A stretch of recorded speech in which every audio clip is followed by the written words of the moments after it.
Welcome to No Finish Line, a podcast with John O'Regan, sponsored by Great Outdoors Dublin.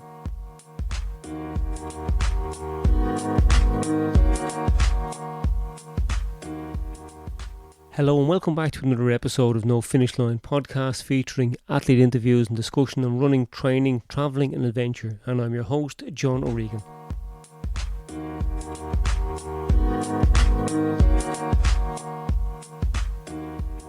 In this episode, I'm going to talk about my experience when running the Tenzing Everest Marathon with Mark Pollock. That was as part of my plan to run a marathon or ultra-marathon on each of the 7 continents. And in doing so, I also wanted to take in as many extremes as possible. And when I heard about the Tenzing Everest Marathon, it seemed like the perfect choice for the Asian leg of the 7 continents. Plus, it ticked the box for mountain marathon, and it also had the highest starting line for any marathon in the world. There was also the added bonus that the race back in 2007 was on the anniversary of the first ascent of Everest by Tenzing, Norgay and Edmund Hillary, and the race was named in their honour. That first ascent was on the 29th of May 1953.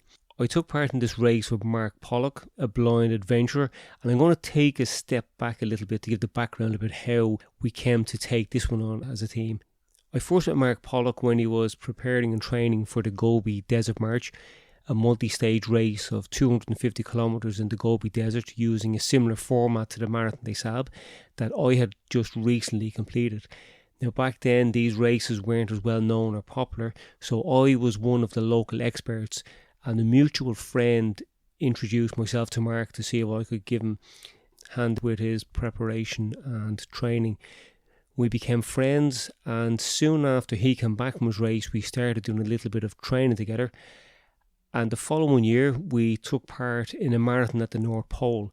Now I might talk about that in the future episode. I'm going to stay with the Everest Marathon now for the moment.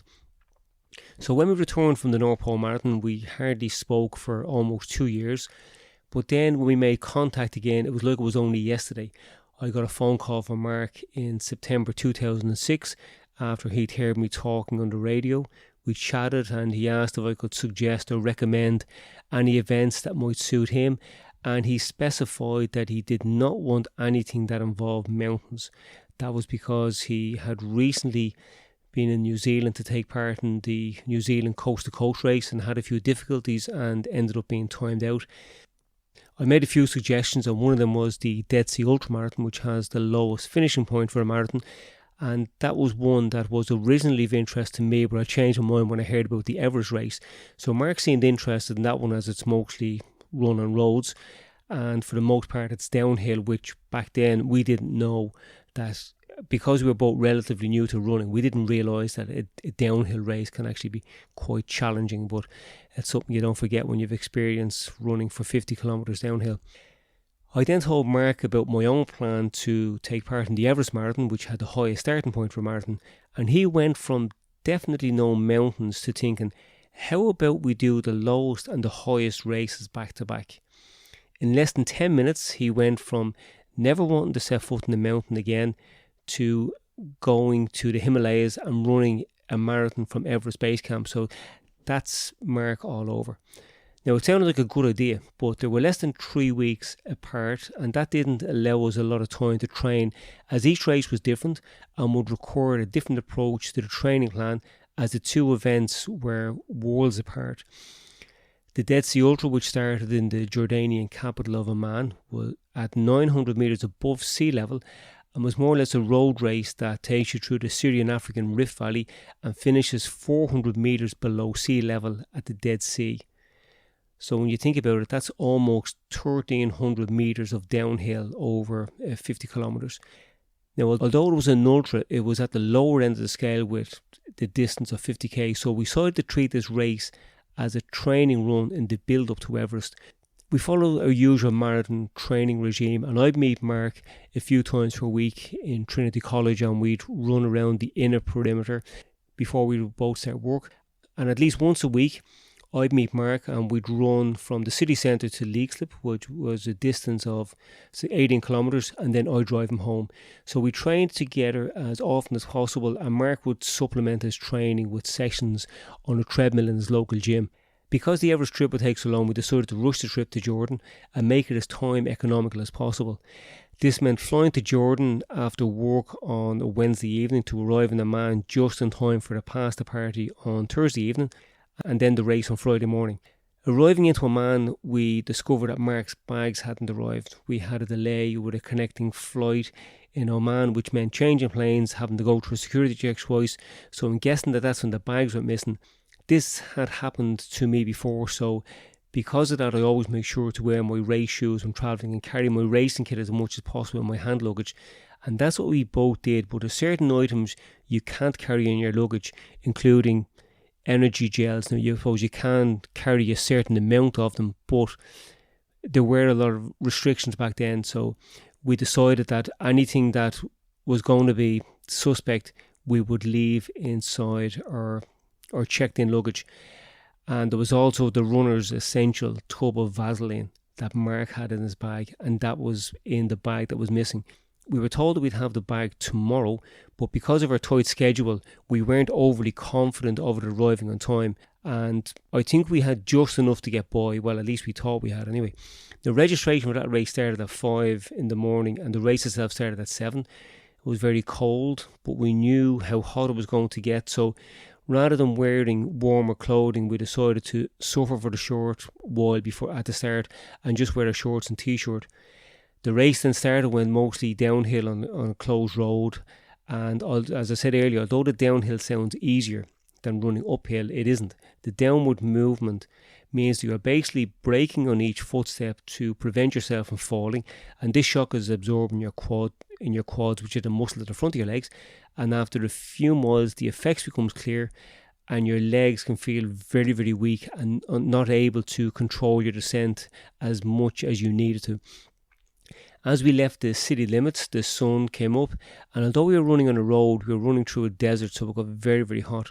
We were running side by side with a loose piece of cord between us, and I called out the kilometre and mile markers as Mark checked our split, so we knew then when we needed to speed it up or slow it down. Our plan was to run close to a 4-hour marathon pace, just to do enough to get by and get the training effect that was going to help us with the next race. We both wore a hydration pack but didn't fill them with water because there was plenty of water stations, but instead we used them to carry a couple of gels, and at times we would use them to stick a water bottle from an aid station into the side pocket. And we also carried our swim trunks and a towel for a dip at the Dead Sea at the finish because we weren't as prepared to get our drop bag sent to the end. Working as a team, my stuff was in Mark's bag and his was in mine, which meant I didn't need to ask him for something or him me. So if I needed my bottle of water, I took it out of Mark's bag. If he needed his bottle of water, he took it out of my bag. The same happened with gels and that. On the approach to an aid station, I would put my hands out in front and get our supply of water. We'd both take a bit on board if we needed it, and then Mark would place the bottle in my bag in the pocket at the side of my bag, and I'd do the same with his. Now, the race was going fairly okay, I'd say, until about the 20-mile mark, just after 30k, and the course started to level out, and we had a few small climbs, nothing serious, but our legs were starting to feel the effects of all the downhill. So I knew by the look on Mark's face that he was suffering, and I asked how he was feeling. Probably a stupid question. He told me that his legs were sore, but for me, being as sympathetic as ever, I kind of thought and said, well, everybody else's legs are suffering, so we just need to get on with it. I had thought that he was talking about muscle soreness, the same as what I was feeling, but shortly after finishing, I realised how sore his legs were. He had said nothing since first mentioning the pain, but when we went for a dip in the Dead Sea, he almost passed out with the pain when walking into the water. I still didn't know what was wrong, but it turns out Mark got very bad chafing because of the sweat and friction that was being caused, and so we didn't have Vaseline to protect those vital areas, and it was a lot of chafing, so it was quite severe. Now, the knock-on effect of that was that when we came back, or when we finished the race, that was something that was going to affect our training from there on in. But again, it's just something we had to deal with. So after the race, we were sitting around having a few drinks and enjoying life, and a soldier came up to us. This was one of the highlights of the event, and said that His Royal Highness the Prince of Jordan wanted to meet myself and Mark. So off we went to the VIP area and enjoyed a 4-course meal, and Mark was presented with an award for his participation. It seems that Mark was the first person with a disability to actually take part in this event, so they made a big deal about it. Then we went home, life returned to normal, and we started to prepare for the next race. We had planned on starting our training straight away, but as I mentioned, Mark's injury was quite severe and that delayed his recovery. So rather than trying to improve our fitness, we concentrated on more technical aspects of our training, which was to be the guiding and communication. Now, we knew the Everest leg of our challenge was going to be a tough one, and our usual method of side-by-side running wouldn't work because of the nature of the terrain and the narrow, busy paths. According to our research, I would need to lead from the front. I spoke to a lot of people who had been in the Everest region, trekking to Everest Base Camp and various other places, so I got a feel for the area, and I knew that we could simulate it to a certain extent by going to places like Glendalough, where there were narrow trails, a lot of rocks, and something that would help us both simulate as much as possible.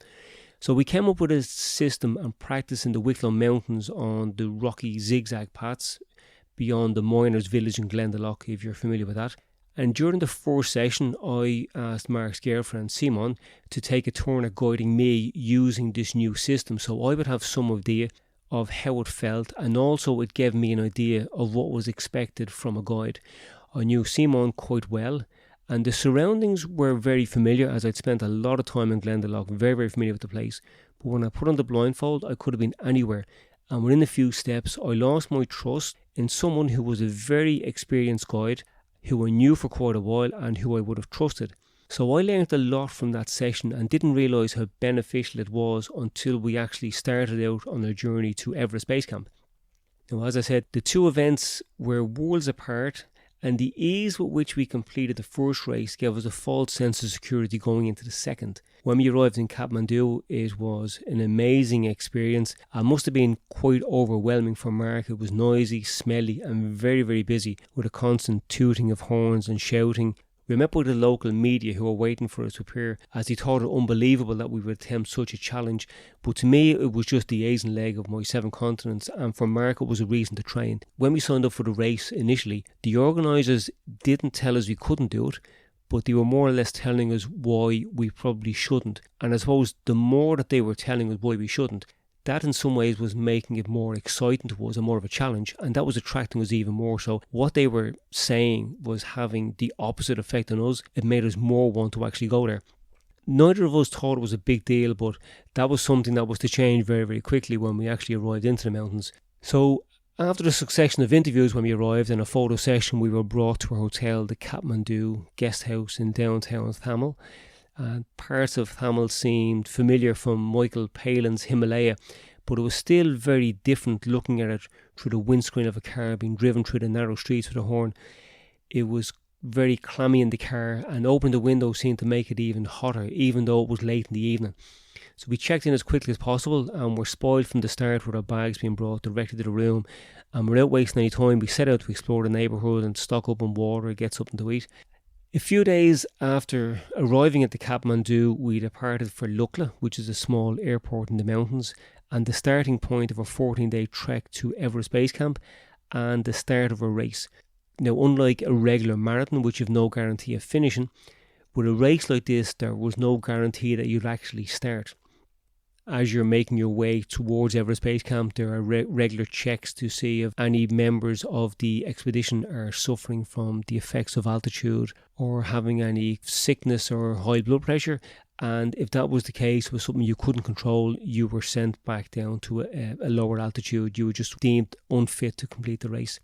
As soon as we left Lukla, we were the backmarkers, and this was how it would be for the next 2 weeks. We were forced to depart from every scheduled stop, and we were the last to arrive into camp that evening. When we started out from Lukla at the beginning, we were hanging around for a while, and while porters were sorting out our bags, and we had a little bit of time to spare, so we had access to some water, which was boiled water that was being cooled down. We put that into our hydration packs, and because the water was still quite hot, there was still pressure in the bag, and that caused the actual tubes they didn't burst, but they came away at the threads. So that's something that we had to pay attention to, that we had to make sure that the water itself was cool enough. But that delayed us. All the stuff got wet in our bags, and it was a valuable lesson to learn, but not something you want to learn when you're just starting out on the journey. And leaving Lukla, we were the back markers, and this was how it would be for the next 2 weeks. We were the first to depart and last to arrive. It was mentally tough and in some ways soul destroying, but my way of dealing with this situation is always to accept it for what it is. Remember that it's only temporary and you got to get on with it. At the end of the day, it was you that wanted to be there. So after all, we were there by choice. No one forced us to go. This was our holiday as such, and in 2 weeks' time we'd be on our way home and we'd have regrets that we didn't give it our best shot. So we just had to accept it and get on with it. On the trek, I led the way and was linked back to Mark with a set of walking poles that joined us at the wrist. Mark had a second set of poles which he used in the traditional way, except rather than use them for support, he was feeling his way and trying to avoid ankle twisting or possible leg breaking obstacles. And as we moved, I would describe the terrain ahead and move the poles that were connecting us to simulate the terrain or gradient. Raising the poles meant we were going uphill, and moving the poles individually up and down in rapid succession would mean the ground was uneven. This was a technique that we practiced in the Wicklow Mountains and was our main line of communication. So Mark could sense the changes in direction or gradient, and I could control Mark's speed and knew if he was veering off in the wrong direction. The ground was never even, and rather than trying to describe the size of rocks and stones underfoot, which was very time consuming, we come up with a system, because it's very hard to say what's a big rock and what's a small rock when they're all different sizes. And as an example of that would be, if you had a golf ball beside a tennis ball, the golf ball is small. But if you had the golf ball beside a marble, the golf ball is big. And the same as putting the tennis ball beside a football. The tennis ball then that was big is now small. And that was the way it is with rocks and boulders. You can't just say it's a big rock or a small rock, because rocks are all different sizes. So we made the comparison with something that we were familiar with. Maybe use something like grapes for gravel, apples for fist-sized rocks, and then grapefruits for the next size up. And then we had footballs, and we were using boulders and steps. And we just made it sound as something that you could quickly associate with, and it didn't take too much working out. Soon enough it started to sound like we were walking through a fruit and veg market, but it was something that worked, and occasionally I would throw in an avocado or a passion fruit just to break up the monotony, and they were those quirky little things that had us laughing and forgetting about the effort, and it helped us along our way. To give feedback then on distance and climbs, I would make comparisons with something again that we were familiar with. If we were on a steep climb and Mark asked how much further, I might say something like, it's about 3 times the stairs in your house. Or if I couldn't see the top, I might say, we've the length of Grafton Street before I might get a view of the top, and it's as steep as your stairs. I always try to give as much information as possible, and that is because of the day I was led blindfolded through the Wicklow Mountains. The day I was blindfolded and led by Simon, I thought I knew exactly the distance I was away from the car, but I was very, very wrong. And I thought I was being led beyond the car park and led somewhere totally different. And when I reached the destination, I was exactly where I was told I was. And that, I suppose, after that day, as far as trying to communicate distance, time, the severity of a climb, anything else, I never lied. I was always trying to be as honest as I could, rather than try and trick somebody into doing that little bit more. Now, at the end of the first day, we realised that this was going to be an event that would test us. Mark's shoulders were sore from using the walking poles, and my throat was sore from the constant talking. We arrived so late into the camp that it didn't allow much time for rest and recovery. And to give an idea of how long it took us, before reaching the camp, we met some of our group running towards us on a training run, and we still had almost 5 kilometres to go. It was a tough day, but easy in comparison to what lay ahead. The following days, I called out commands for up to 10 hours, and Mark silently followed because he had to listen. It was very, very hard for us to hold a conversation. We travelled separately to the rest of the group because the noise of others talking could mean Mark missing a command or a warning. And we had a Sherpa that followed closely behind ourselves for safety reasons. So each step that we took along the route towards the next camp and finally towards our ultimate goal of reaching Everest Base Camp brought us further away from our homes, and as bad as we were feeling, psychologically it was getting worse. The effects of the altitude, the terrain, the food and the lack of sleep meant that we began each day tired and unrecovered from the previous day. But as bad as I was feeling, for Mark the days were that bit tougher as his movement required a lot of upper body strength, as he had to ensure proper placement with his trekking poles on the uneven ground when negotiating boulders on the constant ascents and descents. So by the end of each day his shoulders were hurting more than his legs. As well as that, we couldn't have a normal conversation because any lapse in concentration could result in a twisted ankle or worse still, a trip over the edge. Jumping forward a few days, and on arrival into Namche Bazaar, I was shattered but didn't want to show any signs of weakness, so I suggested to Mark that we should have some own time. And this is another example of how our system has evolved in the field and out of necessity. Mark hung out in the lodge with some of the other competitors and I had some quiet time to myself. We were both feeling the effects of the altitude but in different ways. Mark had a bad headache and I had an irregular heartbeat and was finding it hard to breathe. It was actually so irregular that it was starting to scare me, and I was thinking that there was a chance that I might not make it to Everest Base Camp. And that was something that I kept to myself because I didn't want to be the cause of the race not happening for us, especially when we had been through so much. But I later learned from talking to other guys that a lot of them were feeling the same way. And again, nobody wanted to share how they were feeling. So in some ways, I think it's best that you acknowledge when you're going through times like that. And you will find that talking to somebody else, you'll actually get some, I suppose, solace from that. And it then prepares you then for what lies ahead. Now, Namche Bazaar would be the finishing point of the marathon, and between here and Everest Base Camp, we began covering the marathon course backwards, retracing the steps of Tenzing Norgay and Edmund Hillary on their successful expedition back in 1953. We spent 2 days in Namche, acclimatising, and during this time we got an opportunity to train on part of the marathon route. In normal circumstances, this would be ideal, but for us, all it did was give an advance warning of how tough the race was going to be. Beyond Namche, we had at least 3 more days of trekking, and even though we were starting to acclimatise, the days just got tougher and tougher.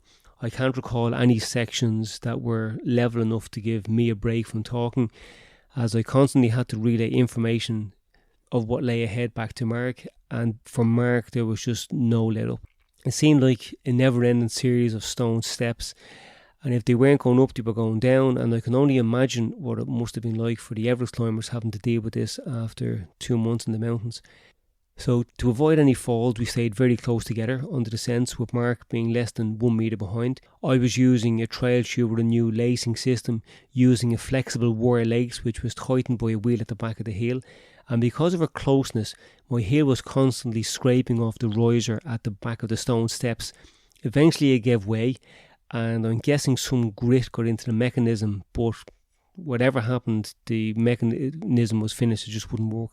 So my shoe started to fall off, and after a few attempts to repair the brake, I gave up and put on an extra sock to try and tighten the fit. Later that evening then in the camp, I shortened the wire and tied a knot with just enough to allow my foot in and out of the shoe, and I then broke the prong from a fork, and with my Leatherman tool I formed a figure of 8 shape with the prong and made a tourniquet which allowed me to tighten the wire and secure the fit. It wasn't ideal, but it was better than nothing, and needs must. And when you're in an extreme location, you can't just buy your way over problems. So this is when you have to have, I suppose, the experience to know what to do and how to do it. The final leg of the journey then from Gorak Shep into Everest Base Camp was less than 5k, but consisted of glacial moraine.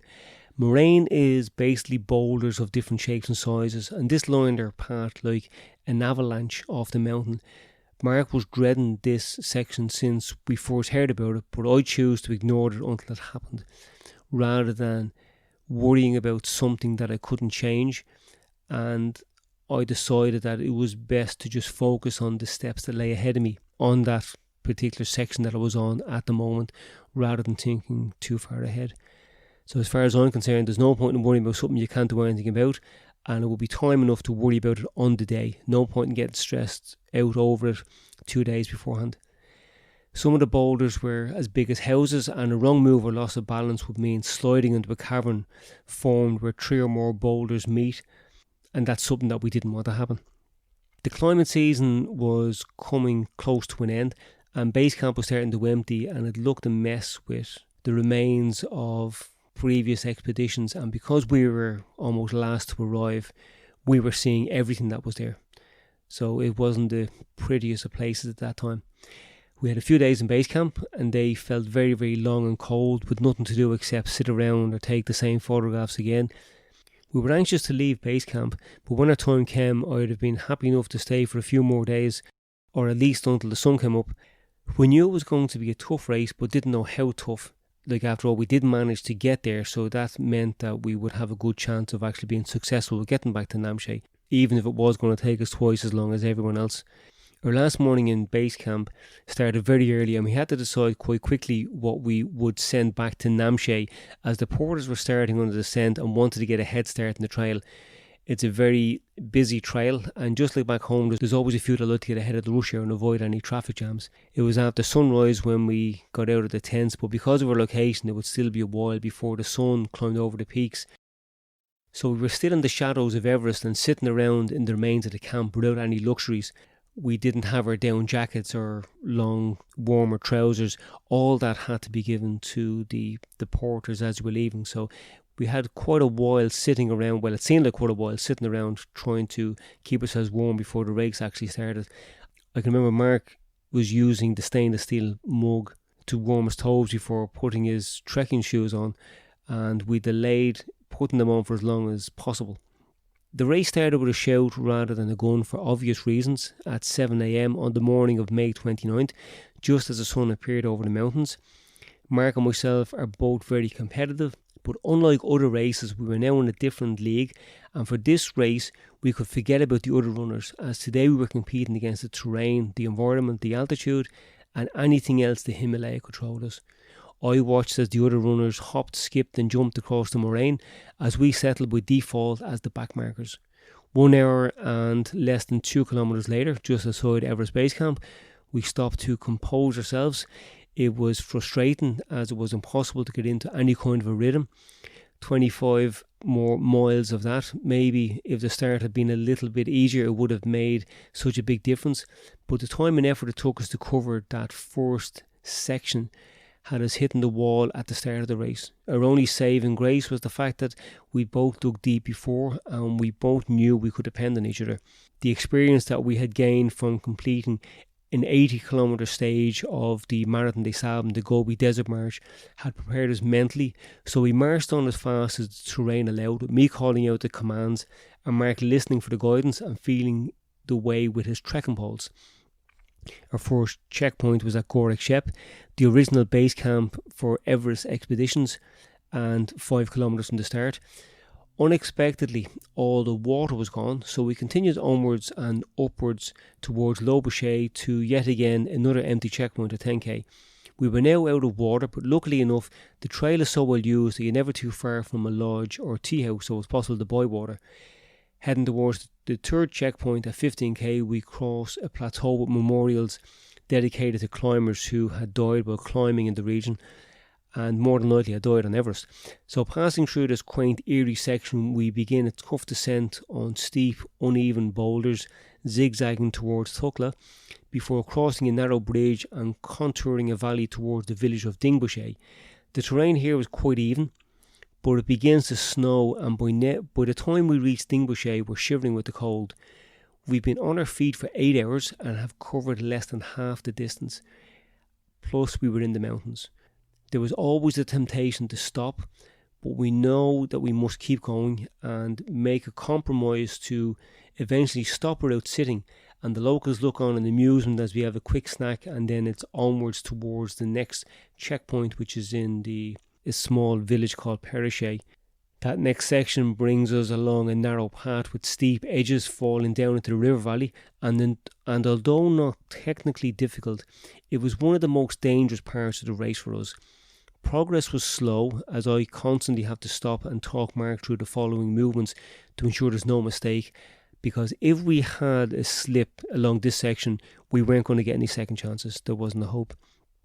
And you got to remember that we're both tired. We're suffering, I suppose, from sleep deprivation.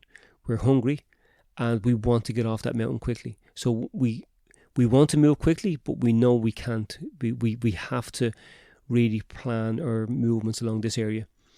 Passing through Perichet was quite uneventful, except that we reached the halfway point, and we know that soon we'll be counting down into single figures. So that was a psychological milestone to reach halfway, but it's getting dark and the worst climbs are still to come. But we knew that we were on the homeward stretch. Once we got over halfway, we knew that we were on our way to the finish. So the next few miles, the terrain was as good as it would get, and we passed through Debauchet before climbing steeply upwards through a rhododendron forest, leading to the monastery of Tangbauchet. We've less than 10 miles to go, but it's now getting dark. All the volunteers have gone home, and the after-race party in Namche Bazaar is in full swing. To top it all off, we have a severe downhill which zigzags steeply for over a mile, followed by a 5-mile climb up to the village of Kumjung. The uphill comes as a welcome relief at that stage, as my quads have taken such a beating on the downhill, and the two of us are now very, very close to our limits.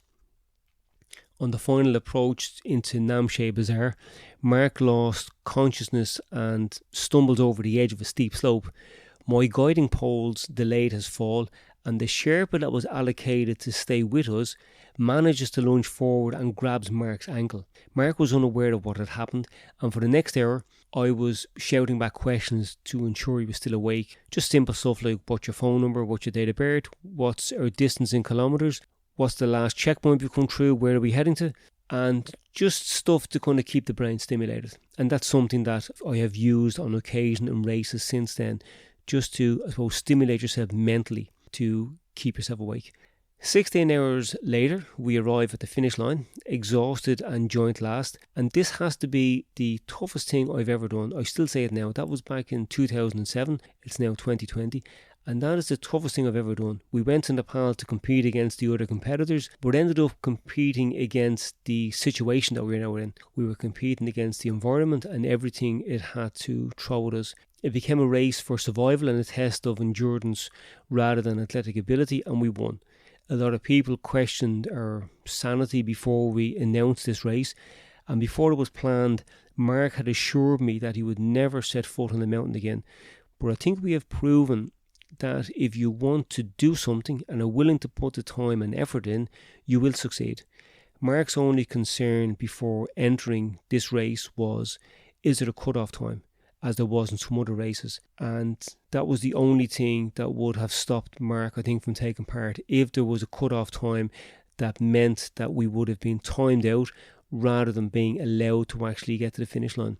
And for me, I didn't have any real concerns because I knew that we could do it. Even though I was having, I suppose, mixed emotions when we started off from Lukla, I knew from those first few steps that this was going to be quite a challenge.